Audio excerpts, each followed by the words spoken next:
नमस्कार मित्रांनो, ठरलं तर मग या मालिकेच्या आजच्या प्रोमोमध्ये आपल्याला असं पाहायला मिळणार आहे की अश्विनचं लग्न सोबत लावून दिल्यामुळे पूर्णाजीला अपराधी वाटत असतं. पूर्णाजीला वाटत असतं की आपण अश्विनचं लग्न प्रियासोबत लावून खूप मोठी चूक केली, अपराध केला. पूर्णाजी मनातलं सगळं गिल्ट सायलीसमोर व्यक्त करत असते आणि त्याचाच विचार करून टेन्शन घेऊन पूर्णाजी बेशुद्ध होते. सायली घरच्यांना बोलावून घेते. सगळेजण धावत पळत येतात. घरचे सगळेजण पूर्णाजी बेशुद्ध पडल्यामुळे अश्विनला कॉल करत असतात, पण अश्विन काही त्यांचा फोन उचलत नाही. तर दुसरीकडे महिपत जेलमध्ये पोहोचलाय. महिपत प्रियाकडे जातो. महिपतला खूप राग आलेला असतो की प्रियाने साक्षीच्या विरोधात साक्ष दिली म्हणून, आणि जेलमध्ये त्याचा बदला घेण्यासाठी महिपत आणि साक्षी मिळून प्रियाचा गळा दाबत आहेत.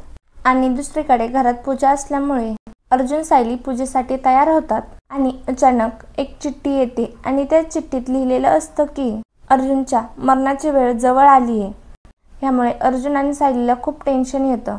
मित्रांनो, पुढील भागात काय घडणार आहे हे पाहणं खूपच इंटरेस्टिंग असणार आहे. त्यामुळे चॅनलला आता सबस्क्राईब करा आणि व्हिडिओ आवडल्यास व्हिडिओला लाईक करा. धन्यवाद.